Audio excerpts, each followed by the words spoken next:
This program is about unsolved mysteries. Whenever possible, the actual family members and police officials have participated in recreating the events. What you are about to see is not a news broadcast.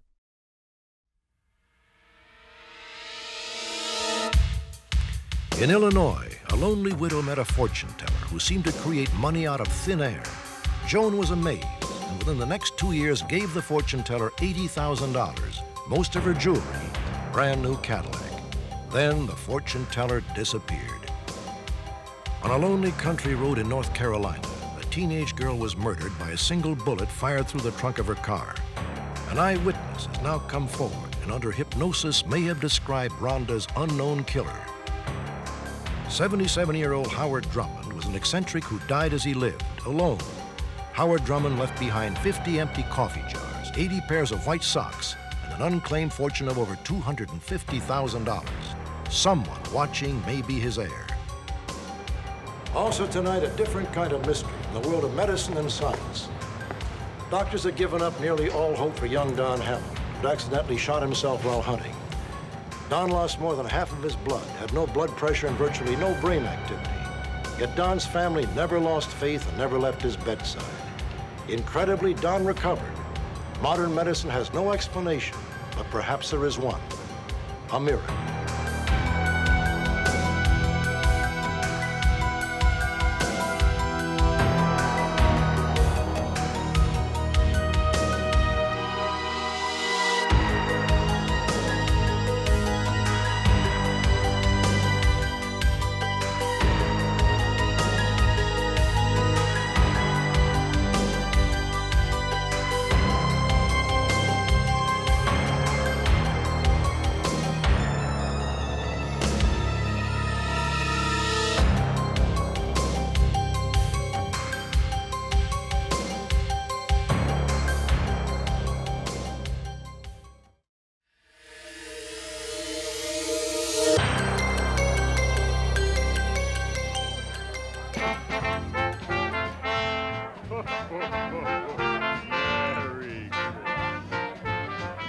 During the holiday season, office Christmas parties are a traditional way of easing into the festive spirit.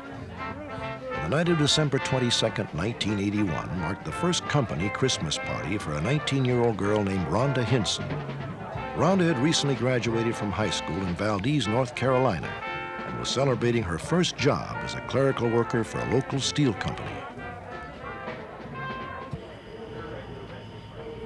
At midnight, Rhonda left the party with two girlfriends.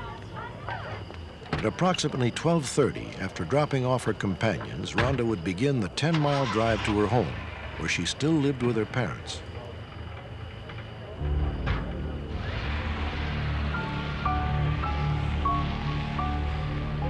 At exactly 1 a.m., Rhonda's mother awoke from a sound sleep with a strange premonition. I woke up feeling panicky, scared, because I felt like something had happened to Rhonda. I felt like Rhonda was dead. I felt like she had been in an automobile accident. I got up and I had a little CB scanner that you listen to, you know, accidents and all that stuff on it.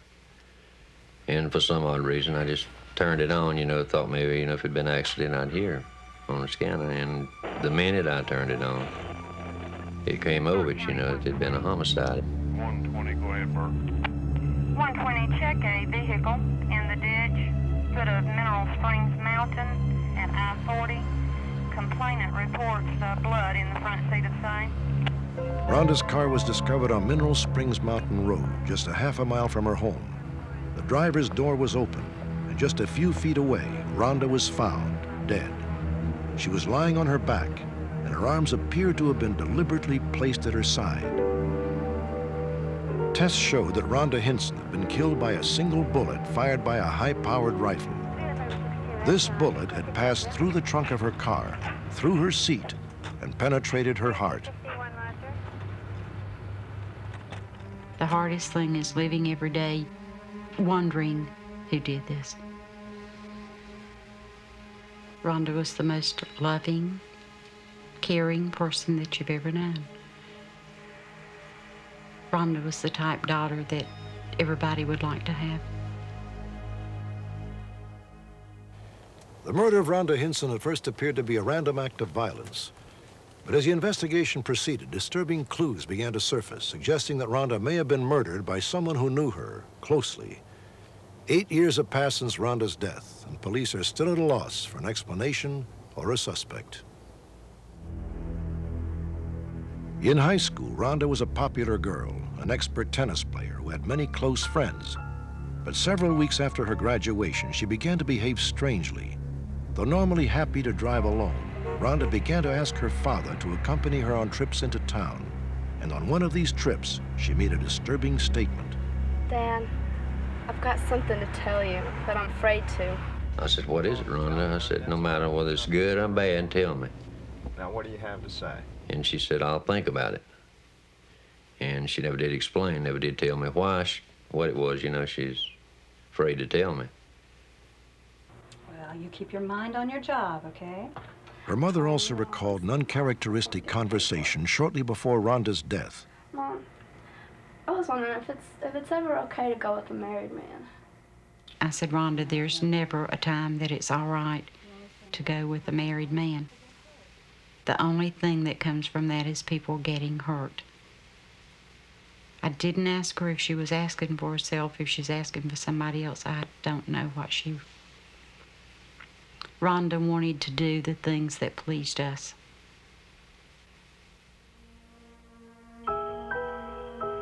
In the weeks prior to Rhonda's murder, her parents began to notice that she suffered from insomnia. Rhonda also began getting up in the middle of the night to take showers. According to authorities, such obsessive behavior is common in women who have been sexually abused. The shower would wake me up. She'd turn the shower off and answer me and say, I just can't sleep, I feel dirty. I'm really angry at myself. I should have talked to her. I should have asked her what was wrong. If I had asked enough, I would have gotten some answers. This unusual behavior suggested to police that Rhonda was under some kind of personal pressure. Could this pressure have resulted in her murder? The police investigation began to uncover evidence that someone may have been stalking Rhonda the night of her death. Between 12:15 and 12:30 on the morning that Rhonda Hinson was murdered, a witness drove under the Interstate 40 bridge on Mineral Springs Mountain Road. She observed a blue General Motors Chevrolet facing in a northerly direction with 2 white males in the vehicle. The car was parked next to the same off-ramp that Rhonda would use to exit. It was spotted 30 minutes before the fatal bullet was fired, and just 200 yards from where her body was found. Later that evening, another witness traveling down the same road passed a similar blue vehicle with a single man at the wheel speeding away from the murder site. As he continued down the road, the witness saw Rhonda's vehicle parked at the same spot where her body would be found. A woman was slumped over the steering wheel, and a man was standing at her car door. The witness was unable to get a close look at this man, and assuming the couple were drunk, drove on. There were some latent prints on the driver's door, but these latent prints have not been identified as of this date. With so few clues to go on, police put their witness under hypnosis and asked him to recall more details about the murder scene. This is the actual audio tape from the hypnotized subject. There's Chevelle. It looks blue. 70 model, I believe. Looks like the front end has been messed up. It's in primer. The primer's gray. He's not a big guy. He's 6 foot, 5'10". He's about medium build. He's sort of a dark brown-headed guy. Surprisingly, the witness also recalled seeing a second car parked down the road from Rhonda's vehicle. This car was a black or dark blue Trans Am. Some believe that car may have been driven by the murderer. There's so many unanswered questions. We have a very attractive young girl whose life was taken, and as far as we know, her character is unblemished. It's hard for me to understand why a young person like this life would be taken away and not have an answer for it. Who killed Rhonda Hinson and why? Authorities are certain that she would never have stopped for a stranger. Was she pulled over by someone who knew her? Someone who then fired the fatal shot? Who was a man seen at Rhonda's car? The murderer or a passerby who left the area when he discovered that Rhonda was dead? Police still have no idea. We have some different stories, but to really be able to substantiate these stories, we don't have that information. That's what we're looking for, those little pieces of information that we can substantiate what happened. 8 years have passed since that Christmas party ended in tragedy. Rhonda's mother still keeps her daughter's room exactly the way it was when Rhonda was alive.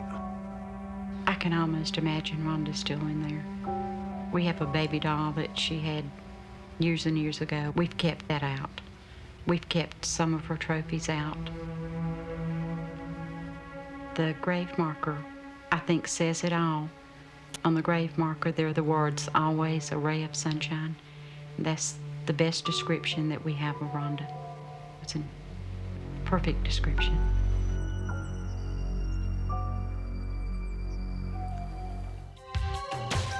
In a moment, we'll see how viewers helped capture an alleged con man who had infiltrated a nudist camp.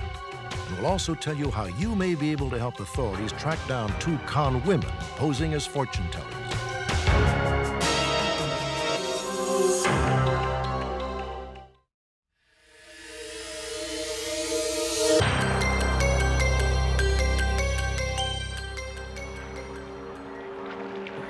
Last September, we examined the case of a Florida nudist resort whose members were allegedly victimized by a smooth-talking con man calling himself Rusty. Hey, Rusty, how are you? In February of 1988, Rusty arrived at the Sunny Sands Nudist Resort and quickly ingratiated himself with many of the club's members. He opened a video rental store in a nearby town and convinced some of Sunny Sands residents to invest thousands of dollars in his business. But just 7 months after he arrived at Sunny Sands, Rusty's upstanding reputation in the community began to crumble when a neighbor's 11-year-old daughter accused him of molesting her. Rusty was arrested for sexual battery against a child under 12 and ordered to be held without bail. However, many of Sunny Sands residents believed that Rusty was unjustly accused and convinced the judge to release him on $25,000 bail. 2 days later, Rusty disappeared, allegedly taking with him more than $50,000 of investors' money. No matter what happens, we know we'll never get our money back. But right at this point, the money is immaterial. Right now, the big thing I want Rusty caught is what he did to that child. Police later learned that Rusty's true identity was William Eugene Hilliard and that he was wanted in both Florida and Texas for fraud. Within minutes of our broadcast, several viewers from South Carolina called our telecenter to report that they recognized William Eugene Hilliard. The morning after our broadcast, Hilliard was arrested by Georgetown County Sheriff's deputies at a convenience store in Murrells Inlet, South Carolina, a small town just south of Myrtle Beach. He was living under the assumed name Ronald Edward Kent. On October 20th, Hilliard was returned to Florida to face charges of fraud and sexual battery against a child under 12. If convicted of the sexual battery charge, Hilliard could receive the death penalty.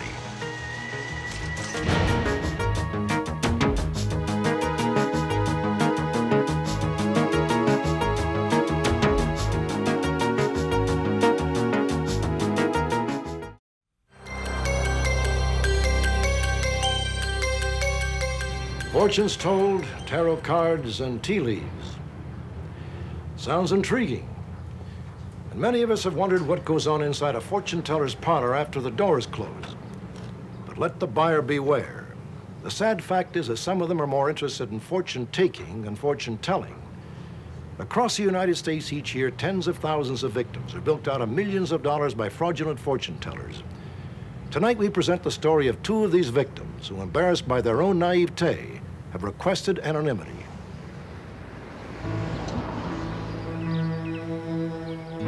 Peoria, Illinois, August 1987. A respected educator we will call Karen had been devastated, mentally and physically, by an automobile accident. Friends urged her to see Ann Coricelli, a fortune teller, who was reputed to have psychic powers. The last thought of my mind was to go see a psychic. But I thought, well, if it doesn't work, it doesn't work. It's $10 for a half an hour, what have I got to lose? I see that you've had family problems lately. And you've been very depressed lately. Yes, I have. Have you considered suicide before? She told me that I had had suicidal thoughts, and I hadn't ever told anyone. So I was convinced that she was psychic, and she had the answer to my problem. This is a curse that someone's put on you. And I looked at her like, you have got to be kidding. God loves you. But she said it so believably. I have to be your And she held my hand and she leaned forward and said, we can do something about this. I'll help you, and we can overcome this together. I'll help you. At the point she told me there was a curse on me, I think I would have been ready to believe anything. It was an answer to a problem.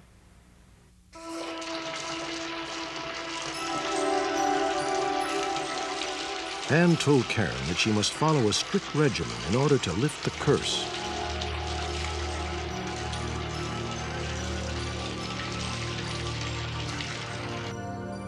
I was taking ritual baths and scented oils. I was blessing the doors, the windows, the cars, people with holy water. But I couldn't let anyone know what was going on. Each time that I saw her, she gave me more things to do, which was great. I loved it. I felt like I was beginning to get control back of my life. Ann told Karen to come with her to a nearby bridge and bring $4,000 wrapped in a white handkerchief. I brought the money. This money has taken all the evil from your body. She told me that we had to destroy the money because Satan was of the earth, and what better way to control him but with his own dirty money. So we took the bundle of money and threw it off the bridge. Is it gone? It's gone. It's gone. The money's gone. The evil is gone. Karen now believes that she was duped by Ann Coricelli, the daughter in a sophisticated mother-daughter fortune-telling team. Lena Marie Wilson, 53 years old, is Ann's mother, though she sometimes pretends to be her grandmother. Together, they prey mainly on vulnerable women. Another victim of the fortune-telling scam in Peoria was a 69-year-old woman we will call Joan. When her second husband died, she was left with a considerable amount of money. Despite the financial security, Joan felt lost. I think at the time I was very vulnerable because I had lost my husband 2 years before. I was lonely. I was searching, maybe for answers in different places. And so it was only $10 to go and see her, and I thought, why not find out and see what she says about my future, my life, and things in general.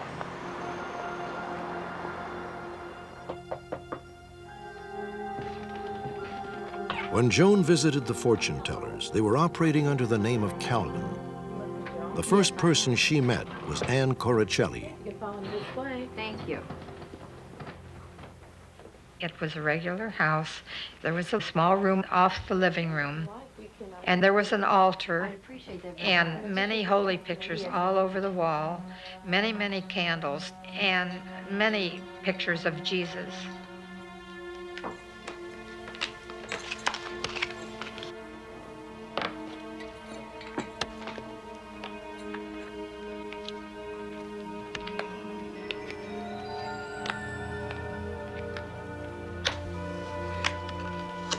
I can tell that you've had a recent spiritual crisis in your life.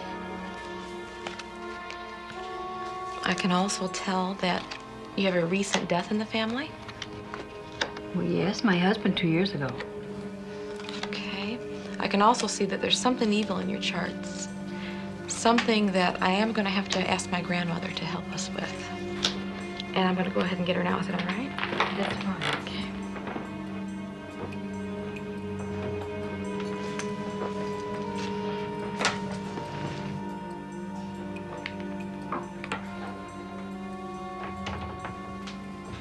Hi. My granddaughter told me you need help. Yes. I can help you. Please. She told me there was evil in those cards, but I'm doubtful of that. Let's see. I have the power to reveal your problems. Take this thread and tie 3 knots. 3 knots? Yes. She told me that my life had had a curse on it for over 40 years. That was put on by a girlfriend of my first husband. And she actually named the person that my husband went with before he married me.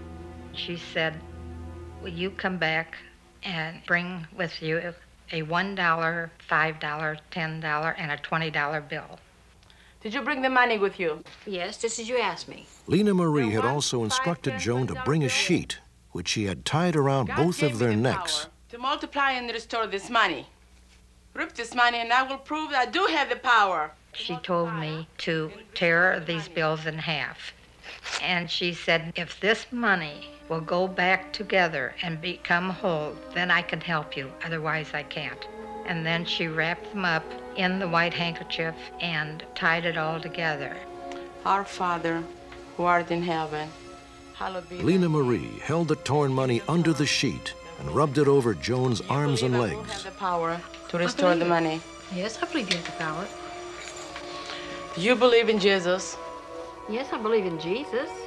Do you believe I have the power? Yes, I do believe you have the power. When Lena Marie unwrapped the money, the bills appeared magically restored, and indeed even multiplied. To Joan, it seemed like a miracle. She said, kneel down and thank God. And so I knelt down before the altar and kept saying over the Our Father. If you tell anybody, the curse will be back on you. Do you understand? They always associate their special powers with God or religion or the church. And more importantly, with this particular type of trick, with making the money multiply, is to get in the victim's mind that money means nothing. The next step is to convince the victim that they are cursed. I do have the power to take the devil Lena out. Marie told Joan to fill a shoebox with dirt and leave it in her garage for 3 days.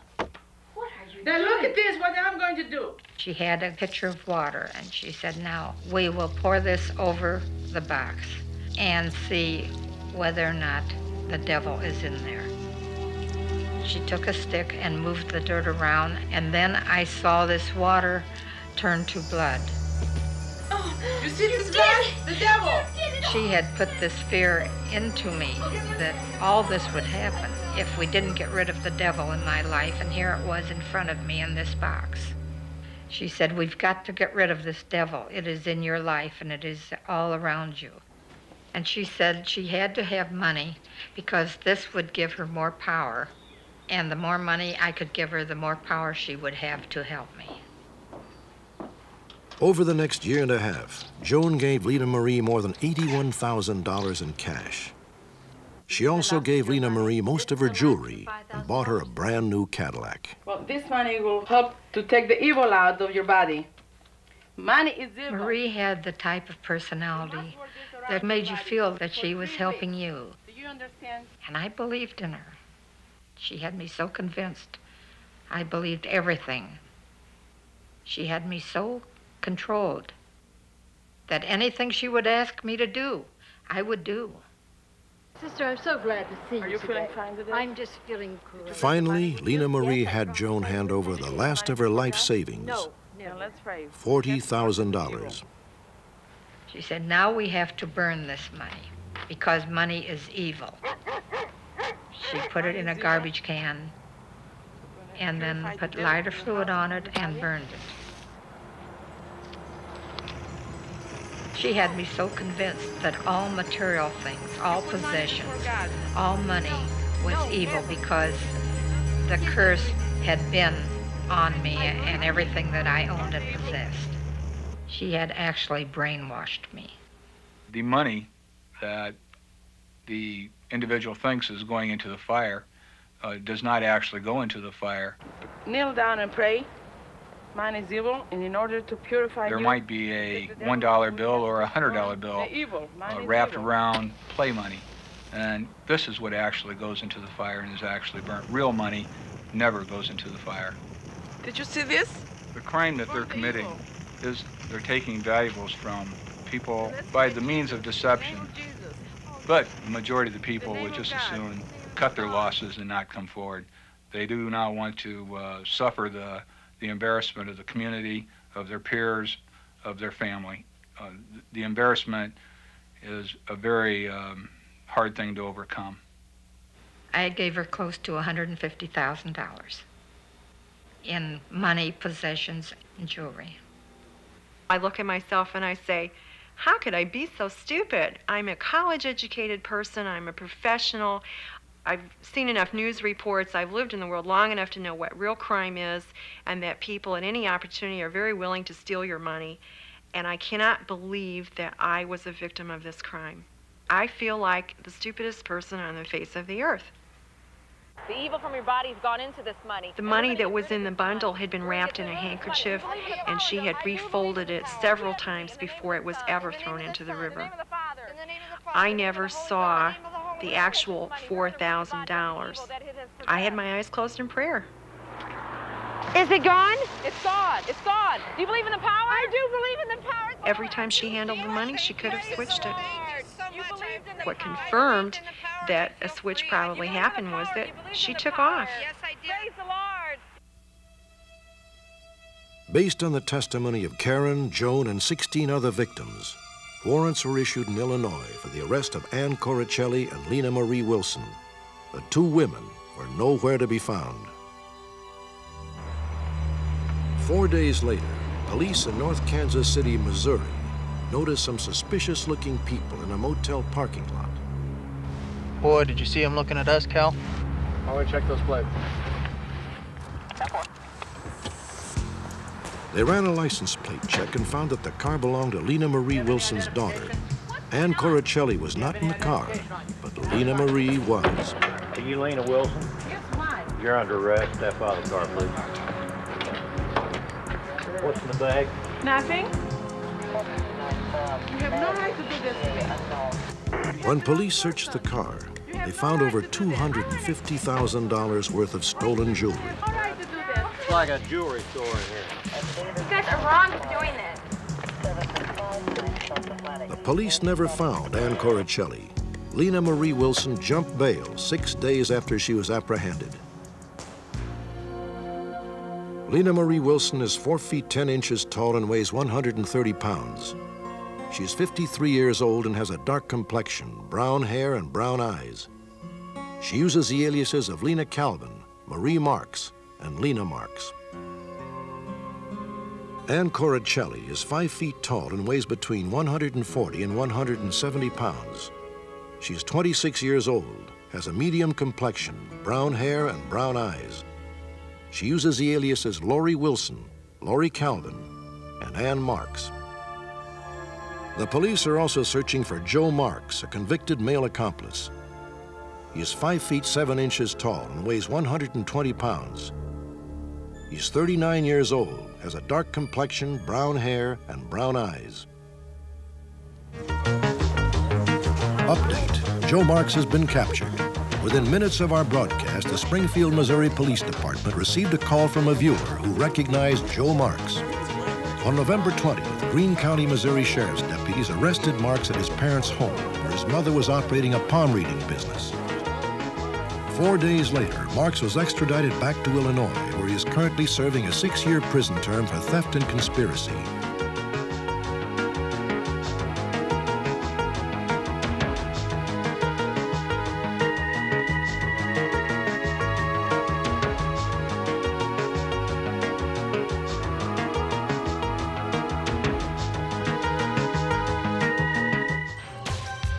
In a moment, the fascinating story of an eccentric recluse who lived in a tiny room at a YMCA. His friends were astounded when he left behind an unclaimed fortune of $250,000.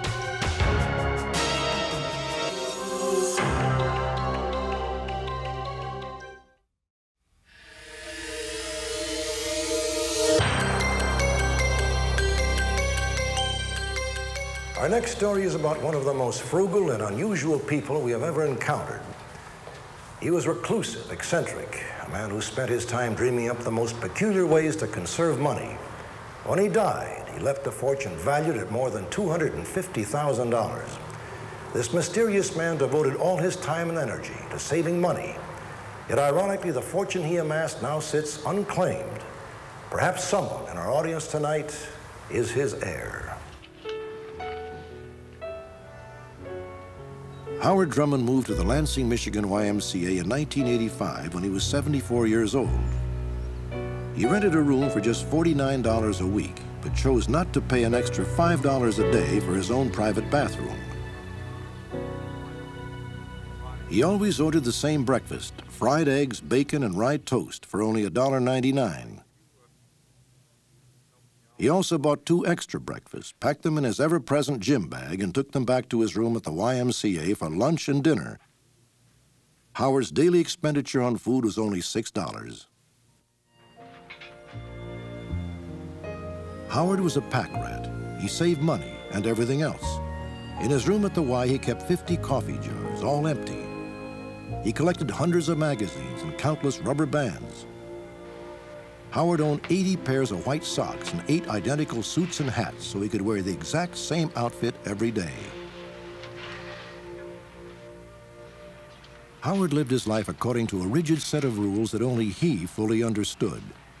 He seemed to have no friends and only a few acquaintances. Good morning, good morning. Howard, how are you? Primarily, Howard had a very regimented lifestyle.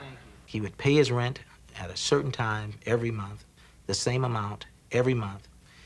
His receipt, he would want stapled to a certain piece of paper a certain way every time it was done.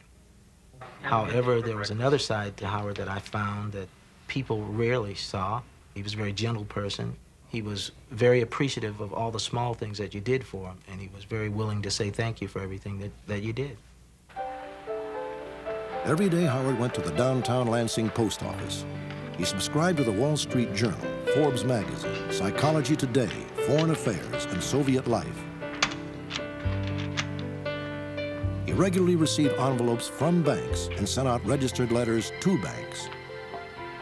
Howard never failed to stop for a visit with postal worker Frances Dodge. He often presented her with unusual shopping lists written on the backs of old envelopes. Just a courtesy. Howard always gave Frances money to cover the items he asked for, and she was usually able to find what he needed. Do you have any rubber bands? And I need some coffee. I've got some coffee. Oh, good. Yeah, I brought you some coffee, and I brought you some, just a minute, let me look. Oh, good.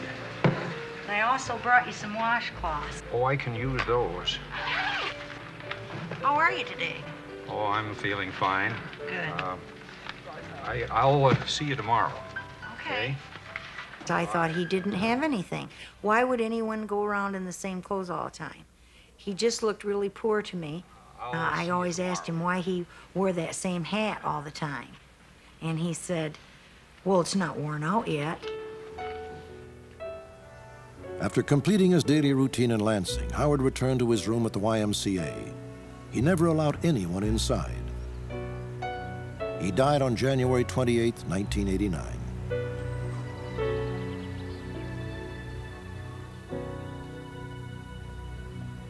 Two days later, Paul Rosenbaum, a county-appointed attorney, visited the YMCA.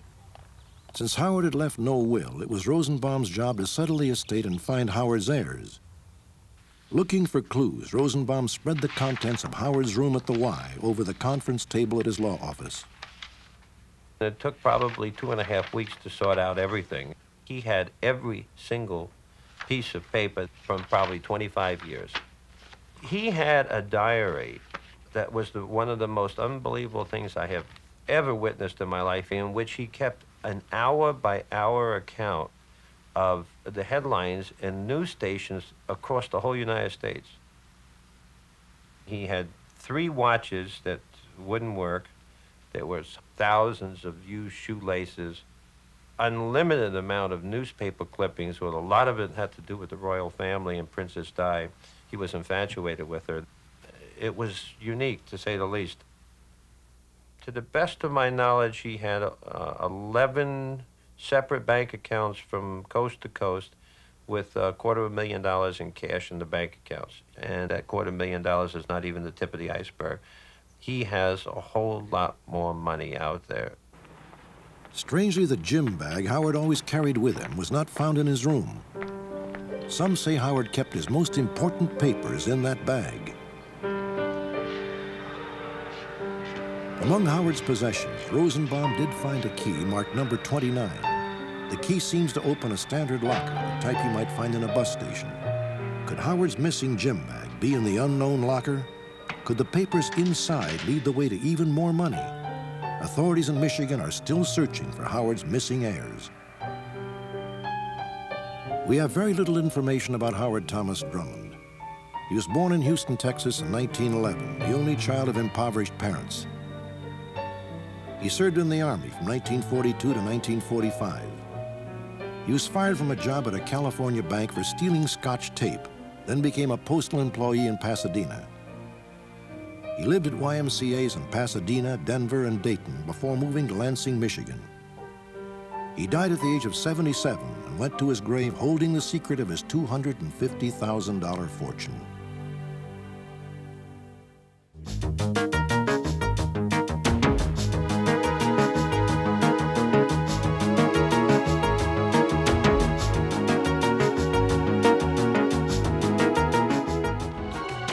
In a moment, a mystery with a happy ending.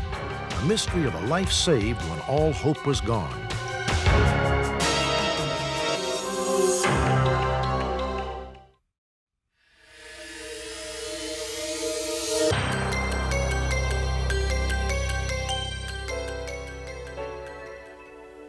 June 10th, 1989.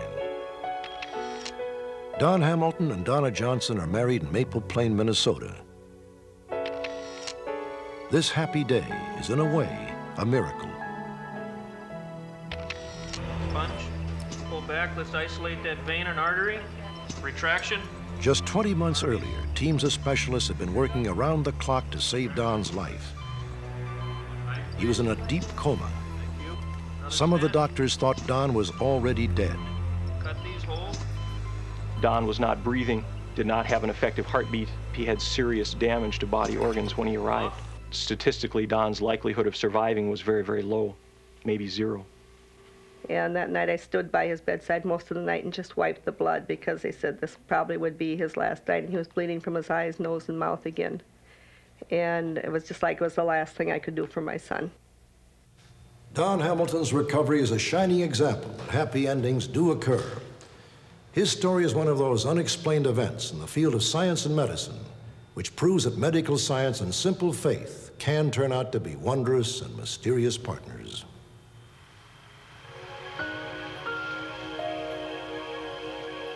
November 8th, 1987, just before dawn, Don Hamilton and a group of friends set out deer hunting 175 miles north of their hometown, Maple Plain, Minnesota. I'll go way off to the right here, down to the end. Okay, I think we're gonna take off over here. All right, we'll see you guys. We all got ready to leave, and I took my ATV and drove out through the field, parked at the edge of the woods, and then walked into the woods to the tree that I had previously planned out that I would be in. And with my climbing harness and straps, I got myself strapped into the tree, and then I pulled the gun up to me and loaded it and just sort of sat back, relaxed on a branch, and I just loosened up on the gun. I had it balanced on my legs, and apparently I shifted it enough so it got off balance, and when I loosened my grip, it slid off.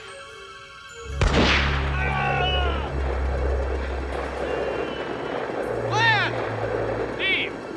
Sounds like somebody's been shot! Donnie! For 25 agonizing minutes, Don Hamilton's friends searched the dark woods. There he is, Glenn. Finally, they found Don in the tree. A bullet from his own rifle had severed crucial veins in his leg. Don seemed completely lifeless.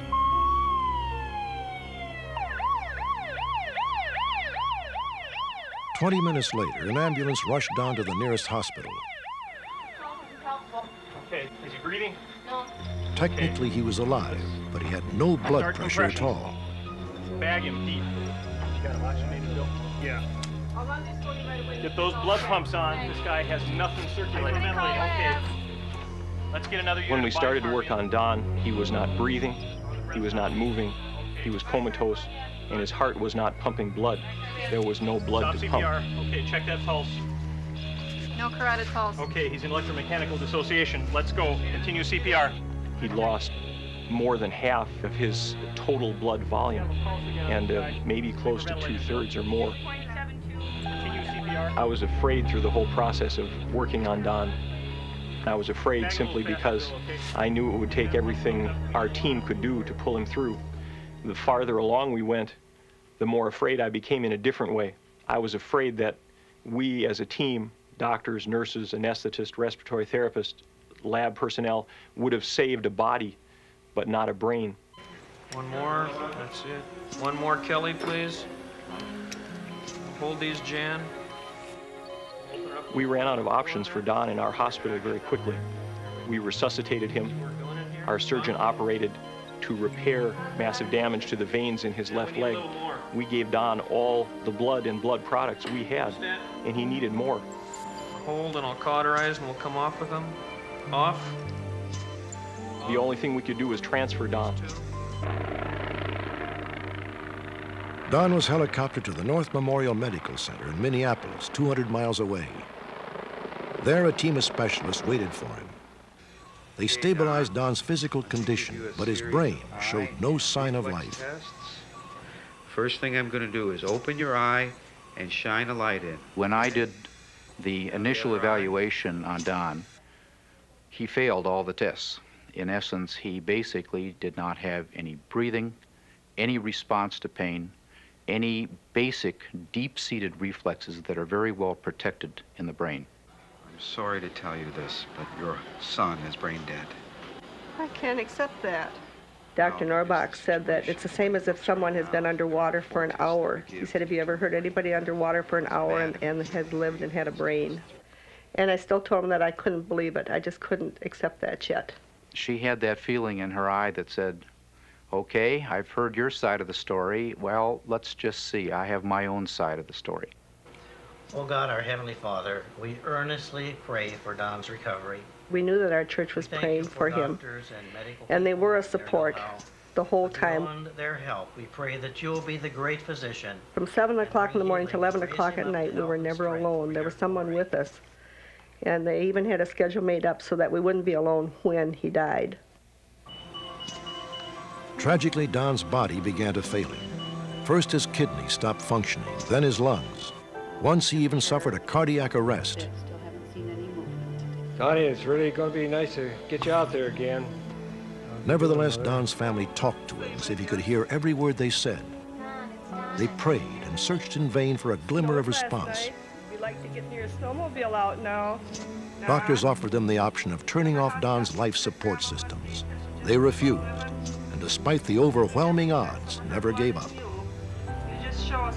They kept up the hope of survival even when it seemed like it would never occur. And lots of times when we would bring bleak news, they would accept it because they had to accept it, but you could tell that they were going to rise above that and somehow Donnie was going to make it. My feeling was very positive all the time. I just knew that he was going to be okay. I just couldn't help but know that. After 5 weeks, his friend Karen Speeder and I went in to see him. Hi, Don. How are you doing? Don, Karen Speeder's here to see you. He nodded. You do know Karen Speeder, don't you, Don? To me, this was the breaking point. And I said, isn't that nice of Karen to come and see you? And those 3 same short nods. So we knew, because it was answers to questions. And he was nodding yes 3 times. So we knew that he was hearing us. By that time, of course, we've been dealing on a day-to-day basis with the family and kept giving this news that was always couched with, well, I don't think things are still going to go well long range. And then all of a sudden to see, just like a flower opening, that he started to get markedly better over a period of just a day or two was just a great feeling all the way around. In 4 weeks, Don Hamilton made the miraculous journey from brain death to walking away from the hospital on crutches. Within 6 months, he threw the crutches away. The doctors and Don's family were united in the awesome feeling that they had witnessed a wonderful and mysterious event. This was a very memorable case. We love being wrong in situations like this.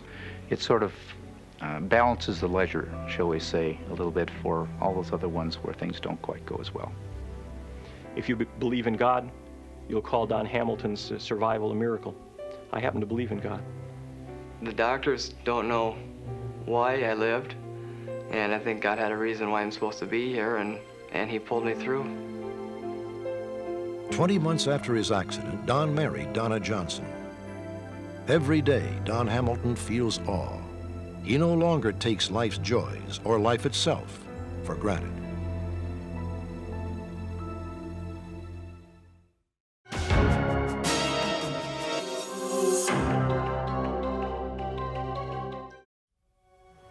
Next week on Unsolved Mysteries. In 1962, Sonny Liston was the toughest man on earth, the heavyweight champion of the world. 9 years later, he was dead. Police say he killed himself. His friends and family say Sonny Liston was murdered. Also the story of Sharon Stevens, a woman whose life has been haunted by the abuse she suffered as a child. But Sharon does have one happy memory, a couple who briefly were her foster parents and taught her the true meaning of the word love. I know if it hadn't been for them, I probably would have been a child abuser, a drug addict, a prostitute, very active alcoholic. I feel I would have turned out very bad if it hadn't been for them. Sharon wants to reunite with this couple and thank them for literally saving her life. Join me next week for another edition of Unsolved Mysteries.